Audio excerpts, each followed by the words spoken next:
Okay, so thank you for inviting me. And I'm going to talk about verified compilation and in particular the case of the CompCert verified compiler. I'm going to first discuss in general the issues of compiler safety. When you use a compiler, such as GCC or Clang or Rust compiler or whatever, it translates source code into target code, which can be assembler source code, object code, bytecode.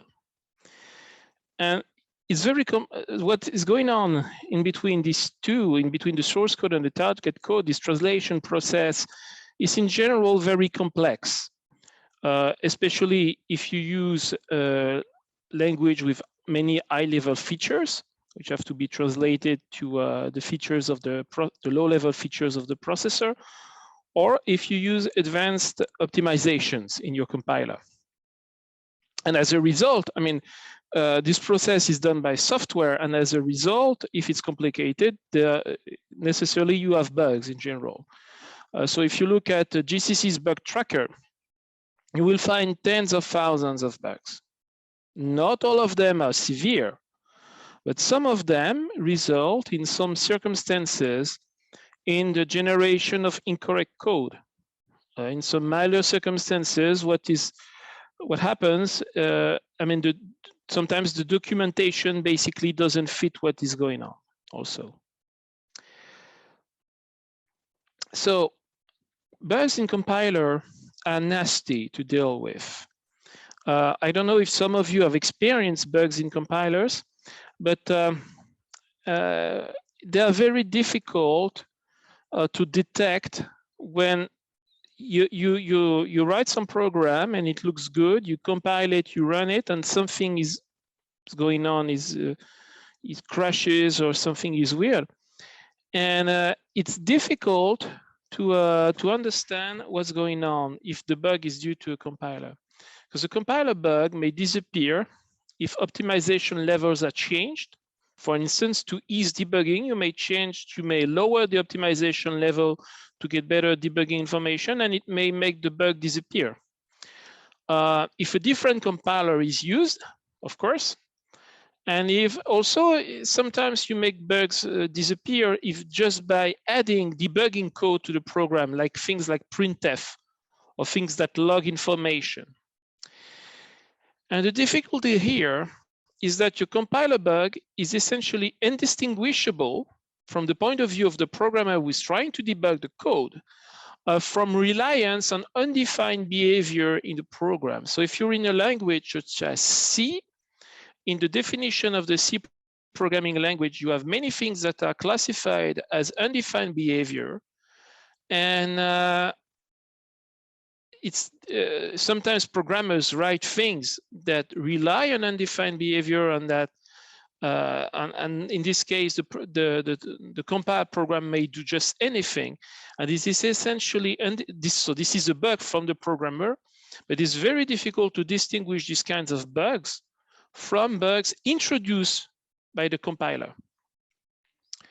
So of course, I mean, if you find something weird when you run a program, the first reflex is in general to think that the bug is in your source code. Because bugs in compilers are still relatively rare to, they're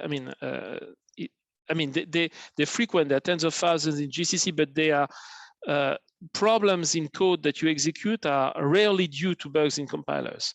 So it's only something that you have to think about as a second possible answer, but still that exists. So an answer to this question was CompCert. So this is not the first formally verified compiler.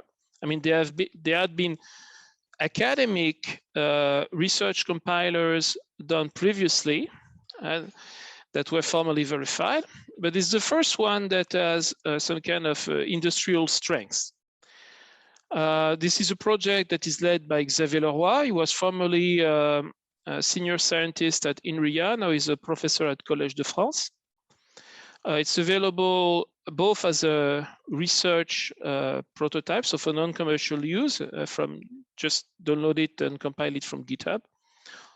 Or it is also available as a commercial product. It's marketed by a company called Absinthe, which is based in Saarbrücken in Germany. And the guarantee that CompCert brings is that a trace of execution, that is a sequence of external calls to library functions, volatile reads and writes. If you have this trace of execution at the C level, it must be reflected at the assembly level. So I have to explain this notion of trace of execution and preservation a bit more. A compiler optimizer may reorganize everything internally. I mean, if you, for instance, in a C program, if you declare a variable, the variable may be in a register, it may be in memory, it may be in a register or in memory, differently depending on the line of code the instruction that you are executing. It may be in different registers depending on the place. It may even not exist at all anywhere in the computer because this variable, the compiler detected that this variable is no longer needed. So it can get rid of it. And even more, I mean, there's absolutely no obligation for the compiler to store your variable anywhere if it can recompute its value. So the compiler may, for instance, think that it's easier if it knows that the variable is 5 at this point, it may simply say that it's easier to generate the constant 5 rather than reserve some place in memory to store it. So everything that is internal to your program may be freely reorganized by the compiler. The limits of it are the application binary interface, that is how you interact with the outside world, or you call functions from other modules, for instance. And especially you must, and also the sequence of external actions. So for instance, if your source program first opens a file and does a read, then your compile program must first call do the system call for opening the file, and then do the system call for doing the read, because these things, I mean, the interface of your operating system requires these things to be done in this order. But for instance, if you were calling the sine function and the cosine function on different arguments, for instance, you're doing some kind of a 3D computation. If the compiler knows that the sine function and the cosine function don't have side effects, and it may know it, I mean, these are standard library functions. It may have some information that these functions have no side effects, then it can reorder these calls, okay? So the compiler has a lot of freedom, but it still must preserve things that are externally observable, system calls, calling to external functions that you don't know about, I don't know, graphical user interface. If you're doing systems level programming, the reads and writes to volatile variables, things that may be interfacing to hardware, they have to be done in this order. Special intrinsic instructions that access special machine registers also. And so what's the use of a compiler such as CompCert and this kind of safety preservation? Well, if you're doing safety critical systems, such as avionics, things like fly-by-wire, things that are basically in between the pilots of an airplane and the control surfaces of the airplane, I mean, the authorities require you to somehow match the high-level functions that you were supposed to express using this system to the actual code that you are running. So you see that they have some kind of, you have some kind of requirements, and you somehow document that your requirements are matched by what you actually write in your source code. And then somehow at some point you must argue that the object code that is running on the machine actually does the same thing as what you described in the source code. And somehow here you have the compiler.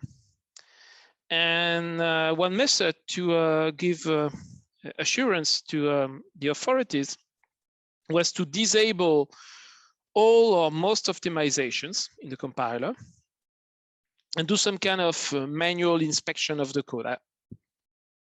I understand, I don't understand exactly how they were doing that, but it required basically disabling most optimizations in the compiler. And it's of course very onerous. I mean, the code that you're running is then inefficient, okay? And CompCert somehow replaces this phase of arguing about inspections and similarities of code at the assembly level and at the source level by a mathematical proof. And this mathematical proof also covers optimizations in CompCert. So the difference is that you are allowed to use optimizations. So this is actually very interesting. CompCert optimizes code less well than GCC or LLVM.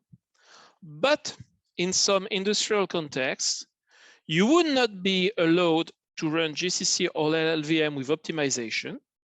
You would be running them at the -0, and then -0 is not competitive with respect to CompCert. CompCert gives much better code.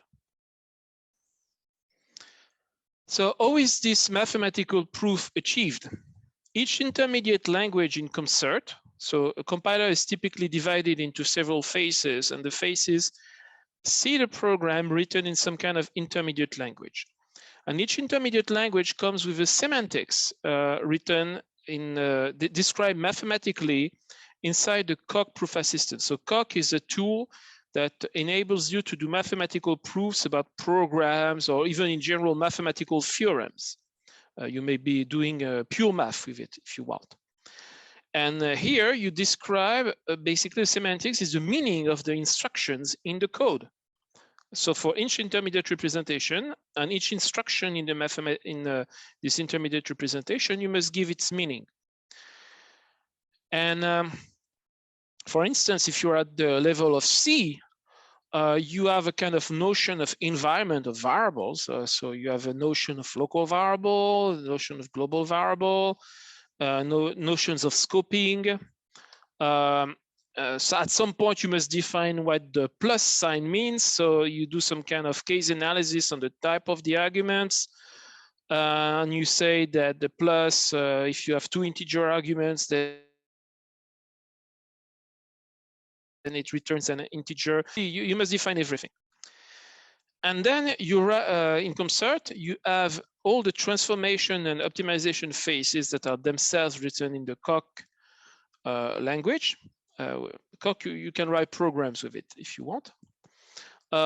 You are allowed to call external code also if you want. So if you have a code, if for instance, part of your optimization pass requires some kind of expensive computation that you don't need that you don't want to trust the result of, but that can be done efficiently. For instance, something that suggests some kind of optimization pattern, then you may be calling some function written in another language. As long as you somehow what the external function does is kind of hint to your code.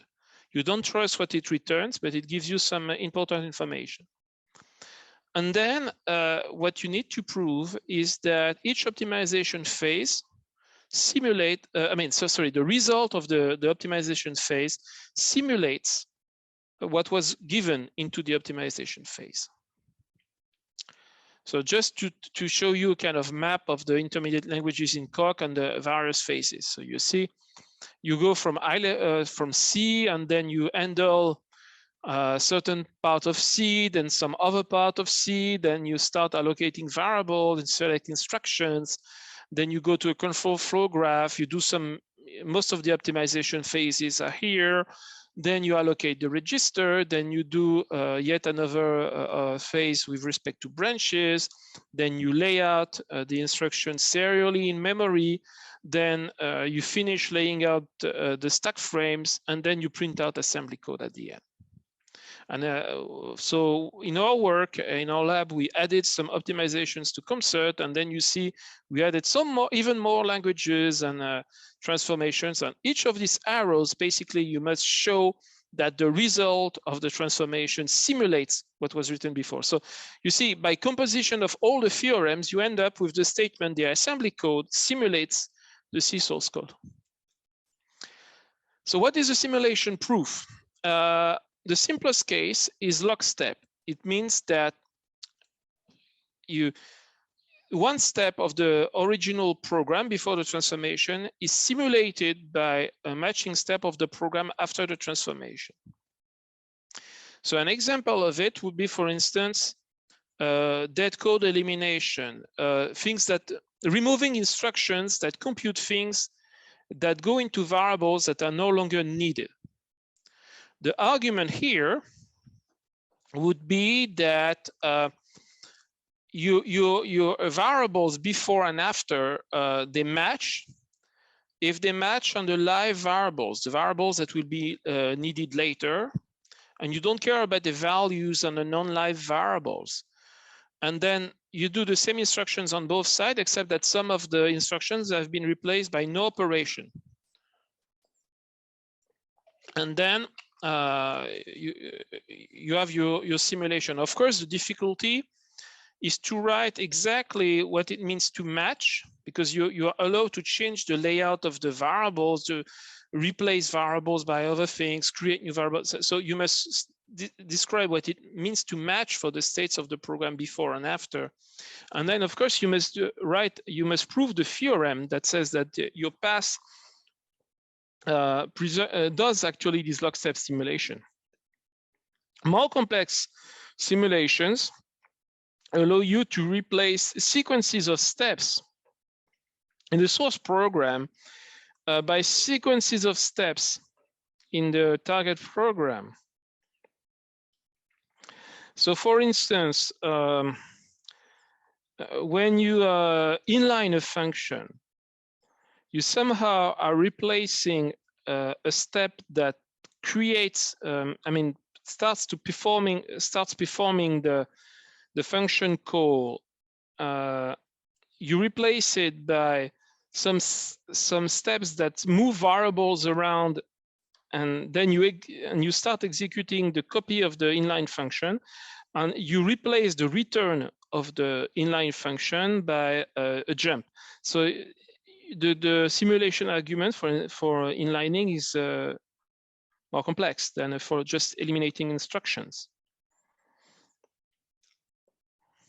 So you may be thinking that everything about it is very complicated and sounds very advanced, but really in terms of use for the end user, is just used like GCC or Clang. You just compile code, you have options that look like those in GCC, you may produce assembly code. The things that I talked to you about, about the proofs are just for the people who design CompCert. They're not for, or you may be taking these proofs and putting them in some kind of file for the authorities if you want to get qualified for high safety systems. But you don't have to worry about writing proofs yourself. This is done by the compiler designers. For instance, here is an output from a Hello World program compiled with CompCert. So you see, it's very similar to what you would get from GCC. Are there any questions so far? Because I don't, if I'm presenting, I don't see the chat, for instance. I have a question. Yes. How much slows this down the compilation phase? How much what? How much does this slow down the compilation? You mean is compilation slow or is execution of the code slow? No, the compilation, not the execution. I'd say it's slower than GCC, but not so much slower. I would have to do precise timings on it. I know that some kinds of programs are very slow to compile with some versions of CompCert, depending on the optimizations, because there are command lines options and there are some optimizations that may be slow. But the kinds of programs on which I know CompCert is really slow are not natural programs. These are randomly generated programs that we use to do testing on the compiler, especially testing the speed of the algorithms, you see? So the cases in which CompCert is slow tend to be not realistic in terms of programs. Okay, thank you. It's things in which you create many unnecessary local variables and so on. Okay. I must point out the proofs are not some things that are executed at runtime. You have some optimization phase in CompCert. It's code. It's compiled. It's compiled from coq to OCaml. So what is executed actually is some OCaml code that is compiled to native code by the OCaml opt compiler. The proofs are just in the coq, but they are not. They do not generate anything in the OCaml code. You see. But it's true that designing your algorithm for them to be proved easily, sometimes you just go for the simplest design, the simplest data structure, because it would be too complicated to prove for a more efficient design, a more efficient data structure. And then sometimes you realize that you've been a bit naive about efficiency. Are there any other questions? No? Okay. So I must also point out that there are, so the CompCert was done for C.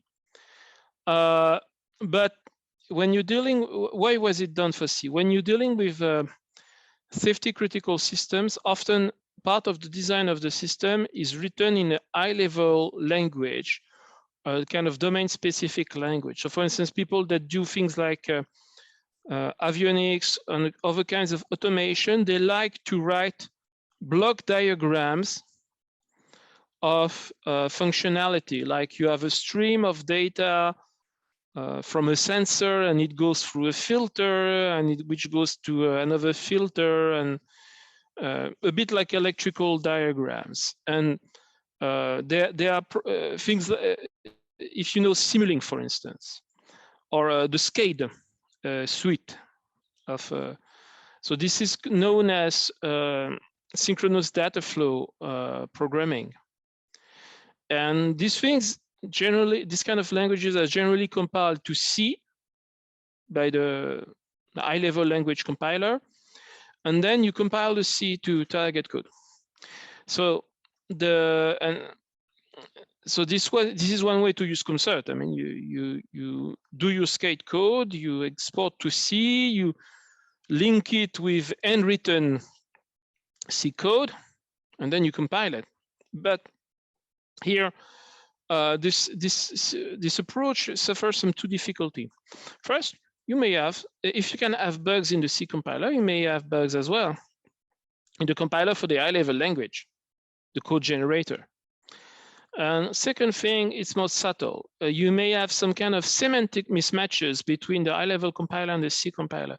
So CompCert somehow it has a definition inside it of what the C programming language means.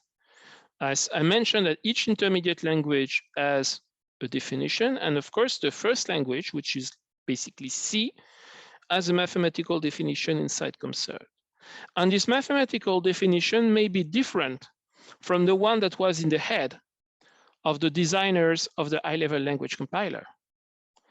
I mean, the C standards, sometimes you don't quite understand what in some details. And even if the high-level language compiler was formally verified, if it was formally verified against a different semantics of C than CompCert uses, then you may get some problems. So the solution was to compile directly high-level language to one of the intermediate representations in CompCert. And this is the VLUS project. So it compiles a subset of Lustre SCADE directly to some CompCert intermediate representation with a proof of semantic preservation along the way. Okay. So now I will give an example of what it means to in terms of optimization inside CompCert, which is scheduling. Scheduling means that, so it's I take it as an example of optimization for inside CompCert. It's especially suitable for low power embedded codes, of course, sorry. Because if you are on a PC, for instance, your processor basically sees instructions in your program. See, for instance, that the next instruction has to wait for memory. And instead of waiting for memory on the next instruction, it will start executing instructions that are actually later in your program, but that it can execute because it has the operands of the instructions available.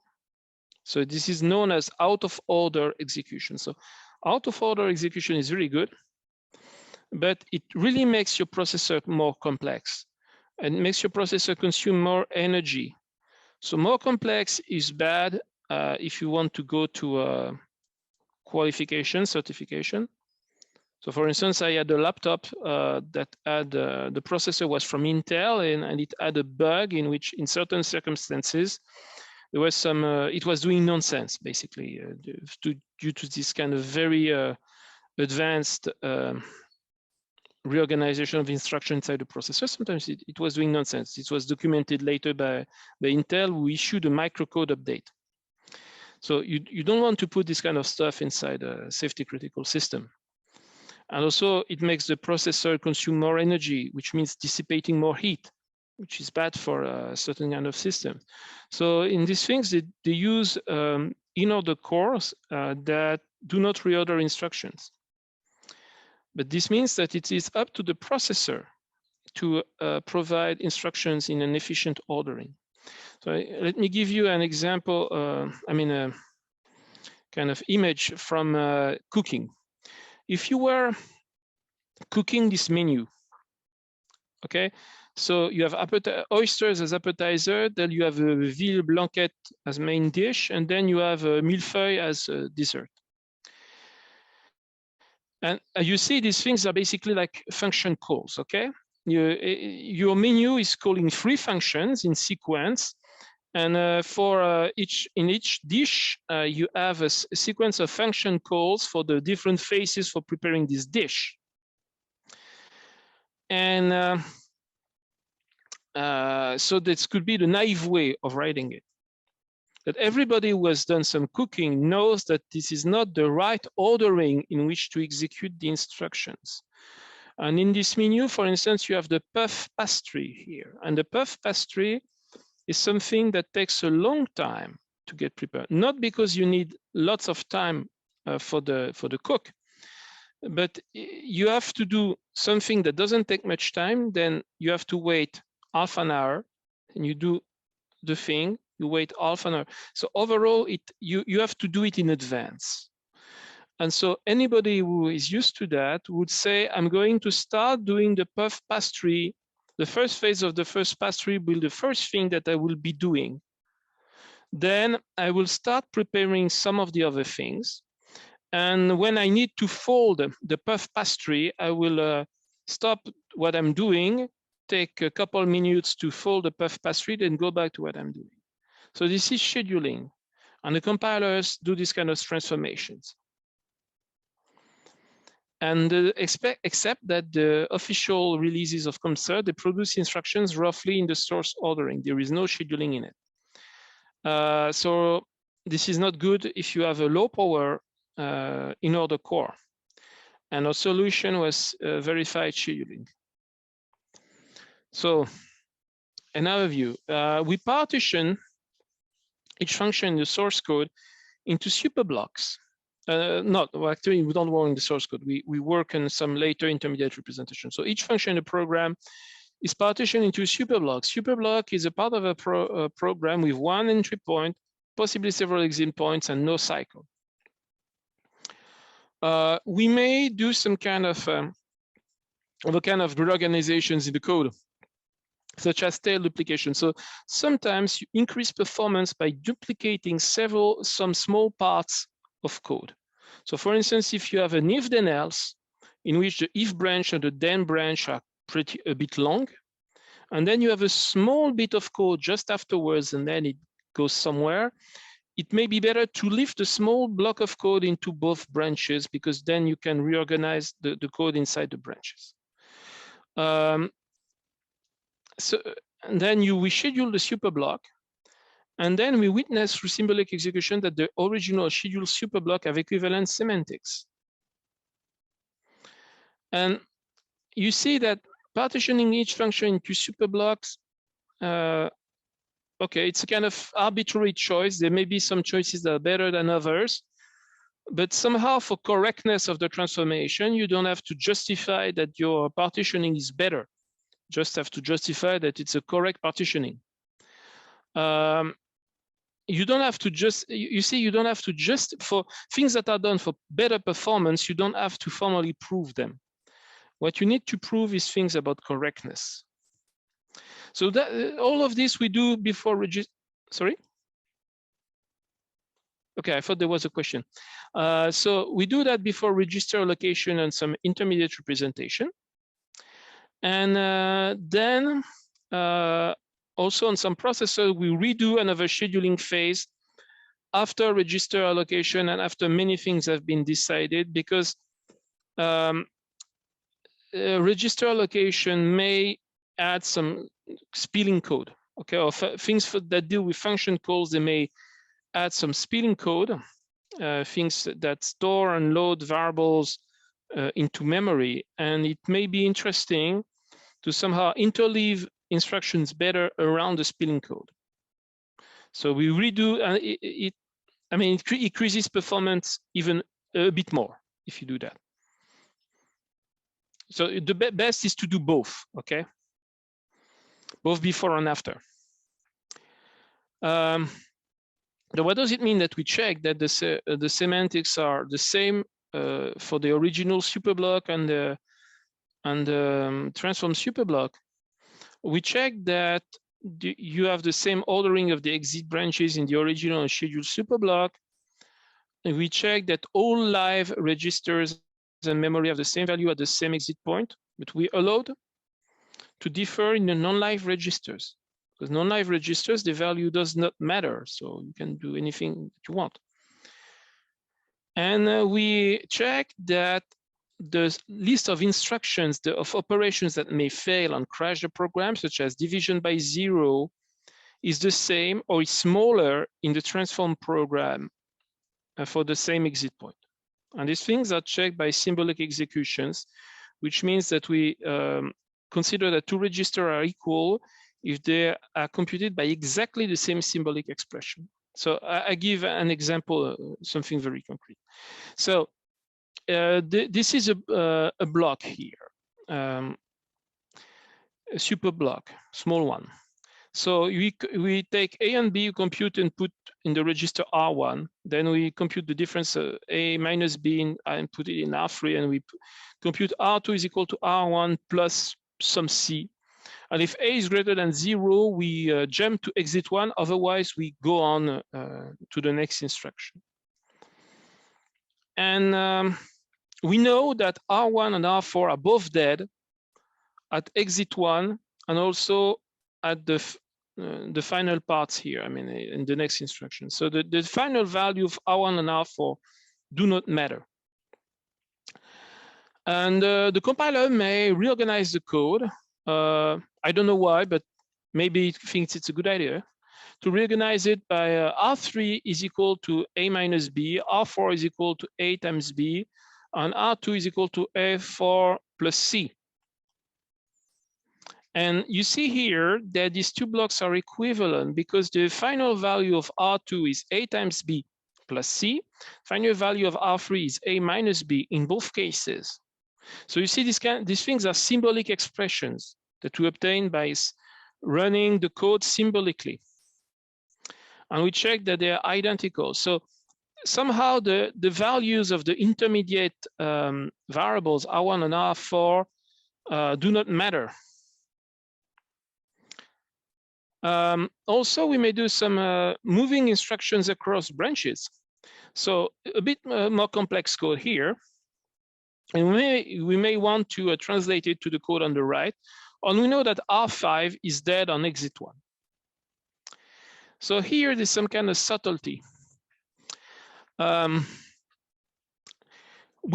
are allowed to transform the code on the left into the code on the right, but not the code on the right into the code on the left. Why is that? The code on the left, if you run it on an 86, will crash if is B if 0. It will generate an exception due to a division by 0 here. And then, you are allowed to move this division by 0, sorry, not division, this division below the branch. Why is that? R5 is dead on exit 1. So it's not important for for computing values that you compute the value before this branch, because if you branch out, that anyway you will not be you will not be using R5 anymore. Also, what you do here, if you move it down, it means that sometimes the original program would have crashed. If A is strictly greater than 0 and B is 0, this program crashes. This program does not. So you replace a crashing case by a non-crashing case, but this is allowed because in the C language, division by 0 is undefined behavior. It's not written in the specification of the C language. And if you do division by 0, you must crash the program with an exception. Some compilers on some architectures will do that. On some other architectures, division by 0 just generates some kind of error, default value in the output and goes on without crashing. So here, what we do is we replace undefined behavior of the program by a defined behavior, which is that we simply don't compute R5 in this case. So transformation from the left to the right is allowed. Transformation from the right to the left is not allowed, because here you add something that did not crash if A was greater than 0 and B was 0. If you and you transform it into a program that crashes. So here you are changing a program with, you would be changing a program with well-defined behavior into a crashing program. So again, I summarize. CompCert the partition functions into superblock, reorder instructions in the superblock. For each superblock, it runs symbolic execution, meaning computing symbolic values for the variables. A bit like if you were computing values using Maple or Mathematica. It checks that everything matches on the live variables and that you do not introduce new possibilities of crashes. If this check fails, optimization fails. So we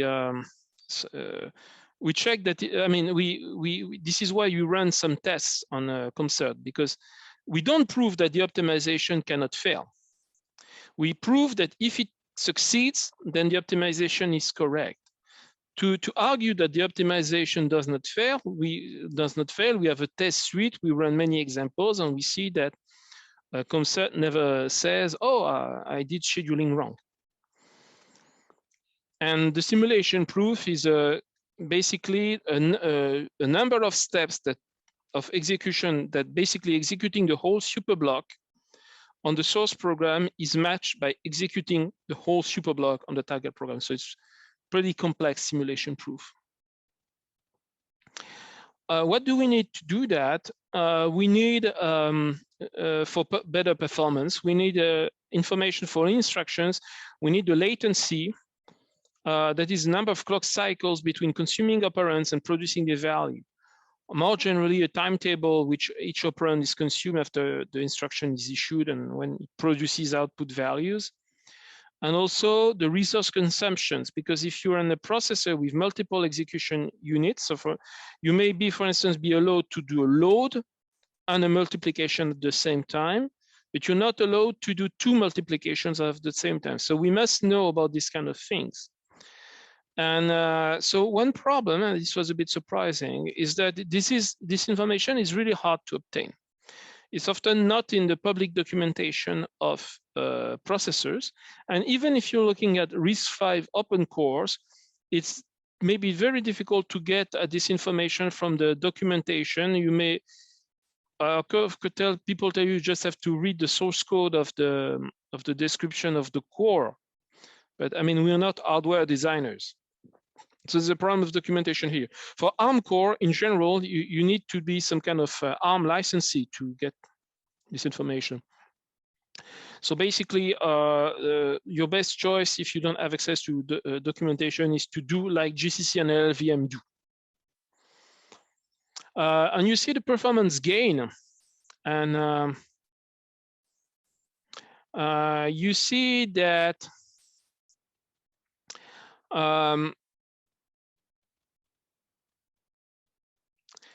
you see by so this is these things are when you have minus, it means that we are it's in the numbers are in we measure clock cycles. So it's better to have minus 63 means that we consume 63%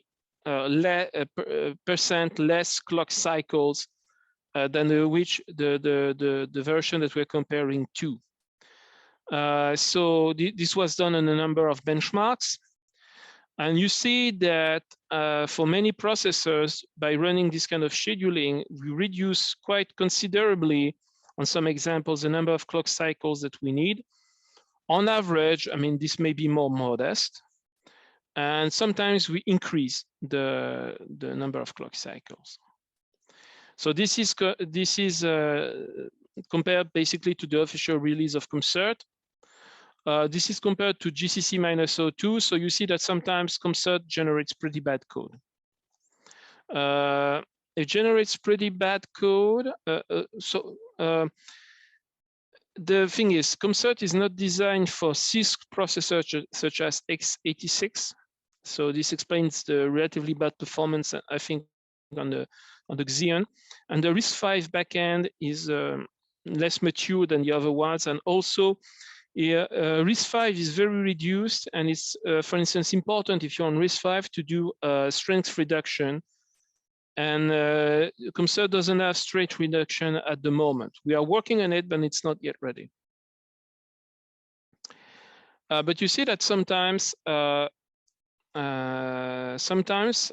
don't understand why, but sometimes we are better than GCC -02.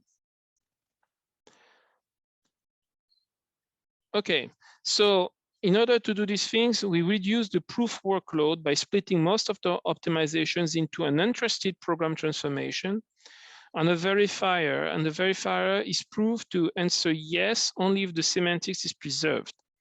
And the advantage of this design, it reduces the proof effort. I mean, instead of having to basically prove that or use complicated transformation always succeed and produces a program that matches the previous program, we just have to prove that the things that verifies that the transformation was correct. If it says yes, then it's correct. And this also allows changing the transformation more easily. because you see these things about scheduling. Sometimes you want to experiment with the scheduling algorithm. The scheduling algorithm, it sounds simple, but it's actually solving some kind of NP-complete problem. So it uses some kind of heuristics. Then you may want to do scheduling sensitive to register pressure, and you want to be able to experiment with that without having to redo the proof. But all these things about the scheduling algorithm are in interested code. They're things that basically provide a hint, and then there's something that verifies that the hint was correct. So we may experiment very easily. Okay. Are there any questions?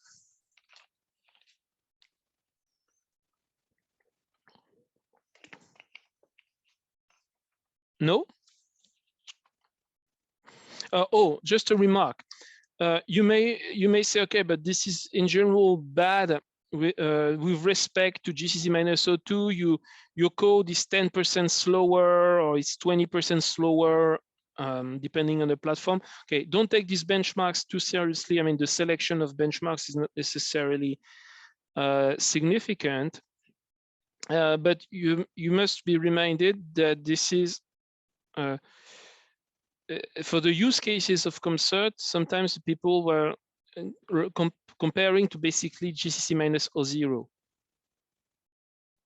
So CompCert is better than GCC, the low level of optimizations that would be allowed in a safety critical systems in a compiler such as GCC. No questions? Okay, I will conclude by a few fun things. So I mentioned a weakness about strength reduction. So this is work in progress. So strength reduction is to rewrite costly instructions into cheaper instructions. So for instance, if you do this loop here, okay, it's a kind of addressing in a matrix. Okay, so you have rows of length n in a matrix, and you are initializing the first column to 42, and you would be doing a multiplication here. And then you would have to so if you do it naively, you do the multiplication, and then you shift the bits of the result by 2, because the values in the tab array are 4 bytes, and then you add the base address of tab, and then you do a store. But you don't need to do that. Basically, you would be doing something like that. You would be copying this pointer into temporary pointer. You'd be doing your loop. You do the store, and you do an addition of m. And if you add m to a pointer, it means adding m times the size of the constant m here. So m times the size of the value. So 4 times m, and this would be a constant. So you have replaced a sequence of operations involving multiplications. Multiplication may be slow on some processors. Involving multiplications, shifts, and then another addition, etc. You've replaced it by basically just a single addition. And these two instructions may be scheduled together, typically. So this is strength reduction, as is work in progress that we do. Of course, the strength reduction is typically implemented in GCC and Clang, etc., but it was not available in CompCert. So in order to implement strength reduction, it cannot be done with simply symbolic execution as before, because somehow the symbolic execution thing that we were doing was some kind of local reasoning inside a superblock. Okay, we had some kind of information about the outside world. We knew which variables were live or not. Okay, but if you're dealing with strength reduction, you need some kind of loop invariance. You need, so here the argument why this works is that at every iteration, P is the same thing as the address of the first, is the same thing as tab plus I times M times the size of the data type, basically. And it works, and you prove by induction on the number of loop iterations that this always holds. So this is an inductive loop invariant. So we must extend our symbolic execution engine to be able to have to check and to use symbolic loop invariant so that we can use this engine to verify that this strength reduction actually was correct. Things also that can be done with some kind of transformation of execution. If you have a processor with a conditional move, you may be we may replace. See if we somehow detect during some optimization that some bits of code could be replaced by conditional moves, then we may do this transformation and may be certifying with symbolic execution engine. This is known as if conversion. So CompCert already has if conversion. It has if conversion in one of the early phases, and then some opportunities of more if conversion may appear after some optimizations have been done. So we may be introducing a second pass of if conversion. Another fun thing that we do, some processors have dismissible loads. So in general, in most processors, when you load a value from memory and you're loading a value from memory that doesn't exist or that you're not allowed to access, then you get a segmentation fault. And Windows is general protection fault, I think. But it's the same thing. And so this is annoying because the operations that fail, I mentioned that about division, you cannot move them before a branch. So you cannot take this instruction and move it before the branch, which is a pity because it's always good to anticipate things. A load may take several cycles, even from the cache. So you want to do your loads early if you can, but you're not allowed to move a load before a branch because if the load fails, or if you want to do that, you need to do some expensive, complicated analysis that, yes, okay, but this pointer is always correct. I know that because of this other reason. So it's a bit annoying. If you're on an x86 processor, a complicated processor, what would happen is that your processor could start doing this load speculatively as a kind of a precaution that it couldn't be needed. The result of this load could be needed. Then later it will resolve the branch. And if you branch out, it will roll back this load. Basically, it will forget about it. And you will be getting an exception, segmentation violation, only if the processor decided that this branch is not taken. So you see the complexity of what this involves inside a processor.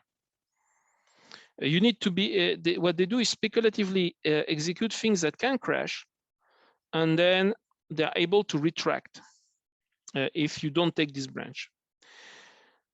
So if you're on a simpler processor, what you would like is simply to have a load instruction that when it loads from incorrect memory, simply returns some kind of default value. And then you're allowed to transform this load into this load here. And that exists on some processor, and that is very easily accommodated in a framework. This is an example on the Calrec AVX processor. We move this load before this branch, and we gain a few cycles.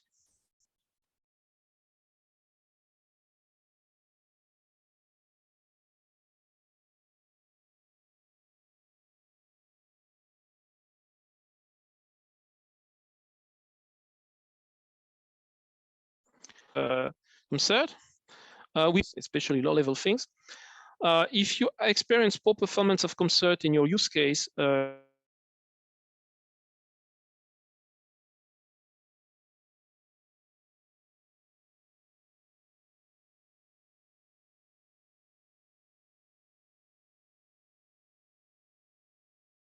etc. And we have 5 minutes for some more questions.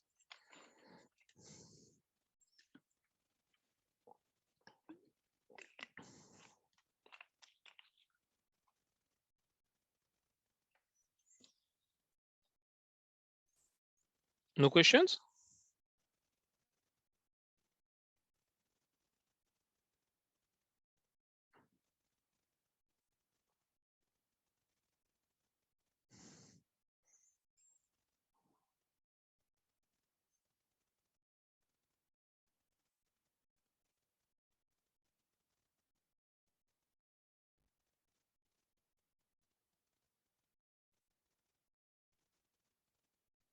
No? There is actually a question on chat. If you don't see it, I can write it. Oh, I can actually say okay. it. Oh. Or okay, so we have a few questions. So can the multiplication of two large matrices be used as a benchmark? Okay, yes and no. Some of our benchmarks are actually things about matrix multiplications or more complicated things done with matrices, things about numerical kernels. This is not extremely representative of what they would be doing inside safety critical systems, but at least it gives some benchmarks. So the here you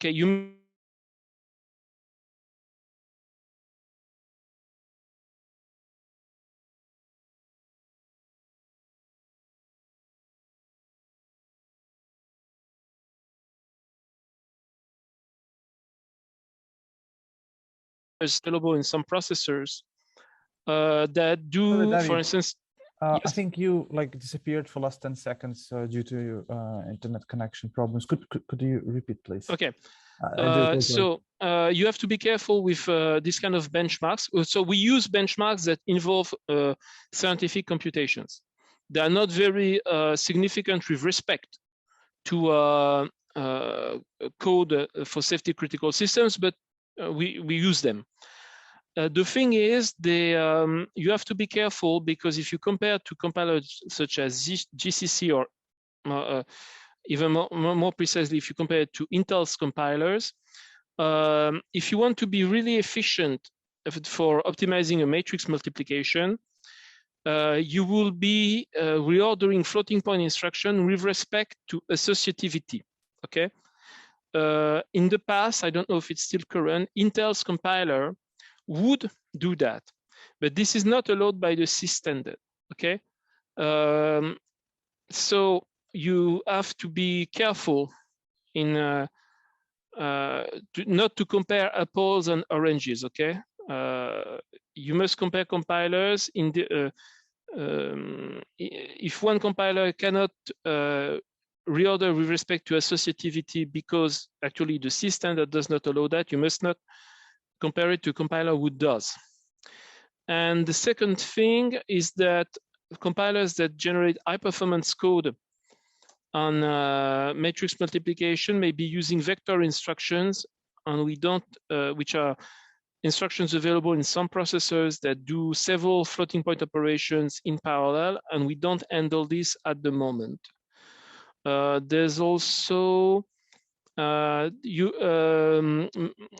are also pointer aliasing issues in C.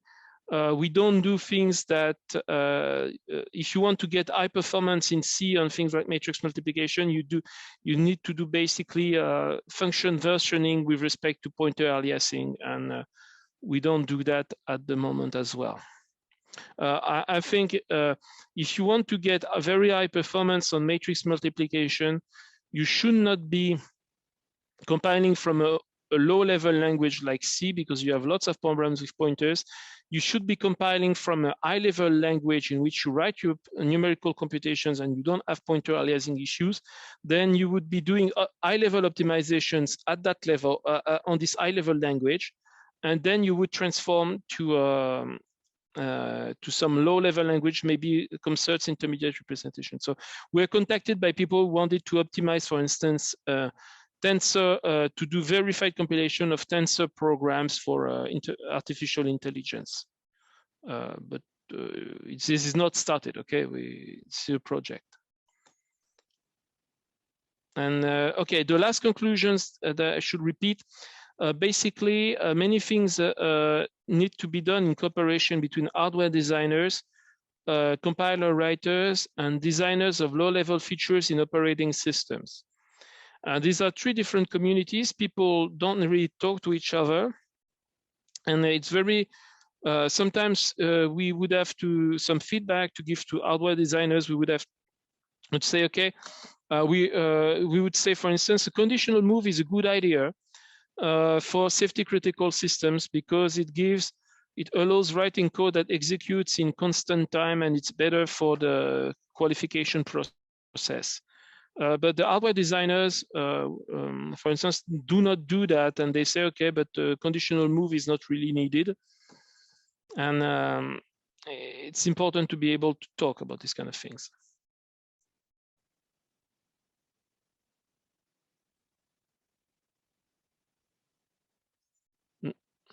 No, thank you so much.